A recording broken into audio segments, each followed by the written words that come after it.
और middle east का संकट गहराता जा रहा है। आज शुक्रवार का दिन बेहद अहम होने वाला है। आज हिजबुल्लाह के चीफ रहे हसन नसरल्लाह का अंतिम संस्कार होगा। हसन नसरल्लाह को सुपुर्द खाक करने के साथ ही आज दुनिया की नजरें ईरान पर भी रहने वाली हैं, क्योंकि नसरल्लाह की मौत के बाद ईरान के सुप्रीम लीडर आयतुल्लाह खमैनी को सीक्रेट जगह पर ले जाया गया था।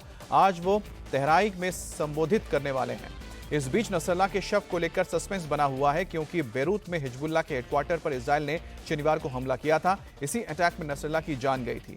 शनिवार से लेकर अभी तक नसरल्लाह का शव सामने नहीं आया है। इसके साथ ही बड़ा सवाल यह भी है कि हमास के अटैक का जवाब 24 घंटे में देने वाला इजराइल आखिर ईरान के हमले का जवाब कब देगा। ईरान ने 180 बैलिस्टिक मिसाइल के साथ इजराइल पर हमला किया था और वो दुनिया में अपना डंका पीट रहा है। इजराइल के पीएम ने हमले का जवाब देने का ऐलान कर दिया है, लेकिन अभी तक कोई बड़ा एक्शन सामने नहीं आया है। ऐसे में आज का दिन बेहद अहम माना जा रहा है।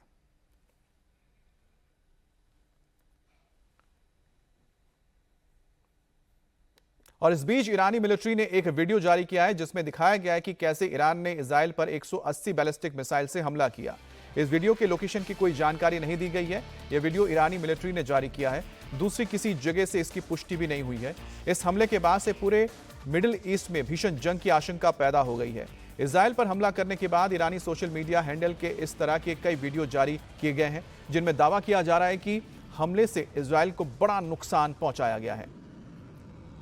और इजराइल के पीएम बेंजामिन नेतन्याहू ने हमले के फौरन बाद बदला लेने का ऐलान किया था और उन्होंने इस हमले को बड़ी गलती बताते हुए कहा है कि ईरान को इसकी बड़ी कीमत चुकानी पड़ेगी। और इसके साथ ही यूनाइटेड नेशंस में इजराइल के एम्बेसडर राजदूत ने कहा है कि इजराइल हमला करेगा और ज़रूर करेगा, लेकिन वो वक्त और जगह खुद तय करेगा, क्योंकि इजराइल ने अपने सारे विकल्प खोल रखे हैं। ये तस्वीर आप देख रहे हैं, ये ईरान के मिलिट्री की ओर से जारी किया गया है, जिसमें दिखाया गया है कि किस तरह से 180 बैलिस्टिक मिसाइल ईरान की ओर से इजराइल पर दागे गए थे। उसकी तस्वीरें सामने आई है। ईरान लगातार दावा कर रहा है कि इस हमले से इजराइल को काफ़ी नुकसान हुआ है, उसके कई एयरबेस को नुकसान हुआ है। हालांकि इसकी कोई भी पुष्टि सामने नहीं आई है। इजराइल ने साफ कर दिया है कि इन हमलों से उसे कोई बड़ा नुकसान नहीं हुआ है, और साथ ही साथ इजराइल ने चेतावनी दी है कि इसका जवाब ज़रूर दिया जाएगा और ये जवाब ईरान के लिए बहुत ही घातक होगा। लेकिन कब ये हमला किया जाएगा, किस जगह हमला किया जाएगा, ये ईरान नहीं बल्कि इजराइल तय करेगा। बेरूत में बीती रात एयरपोर्ट के बाद एक 10 धमाके हुए हैं। ये धमाके हवाई हमलों की वजह से हुए हैं। बेरूत एयरपोर्ट के पास ये बड़ा हमला किया गया। धमाकों के बाद आसपास का इलाका धुएं के गुबार में छा गया। धमाकों से नुकसान का अभी तक पता नहीं लग पाया है। लेबनान मीडिया के मुताबिक इस हमले में 10 एयर स्ट्राइक की गई है। हमले के बाद आग की लपटें काफी दूर तक दिखाई दी।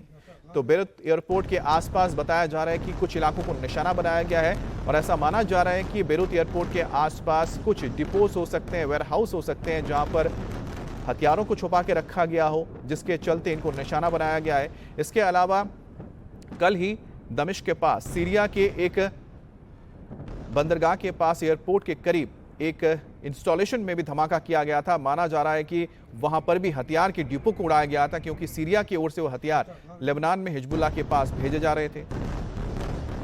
और ये तस्वीरें आप देख रहे हैं बेरूत की, जहां पर एयरपोर्ट के आसपास कुछ जगह पर एयर स्ट्राइक किए गए इजराइल की ओर से।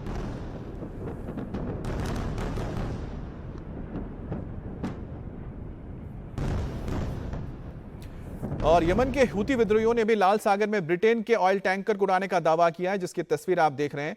यह तस्वीर हूती की ओर से जारी की गई है। हूती विद्रोहियों का कहना है कि इस हमले में इस पूरे ऑयल टैंकर को तबाह कर दिया गया। दावा किया गया यमन पोर्ट के हुदैदा से करीब 110 किलोमीटर दूर इस ऑयल टैंकर को निशाना बनाया गया है, और तेल ले जा रहे इस जहाज का नाम कौजलिया मून है और इस पर पनामा का झंडा लगा है। यह माना जा रहा है कि यह हमला मिसाइलों से किया गया है, और इसके बाद ड्रोन बोट जाकर टैंकर से टकराई और उसमें धमाका हो गया। हमले में वेसल का बड़ा हिस्सा बर्बाद हो चुका है। हूती विद्रोहियों के पास ईरान से मिले हुए एंटी शिप मिसाइल्स भी हैं, और साथ ही साथ उनके पास ड्रोन्स है, जिसका इस्तेमाल वो टैंकर्स को, जहाजों को निशाना बनाने के लिए लगातार कर रहे हैं।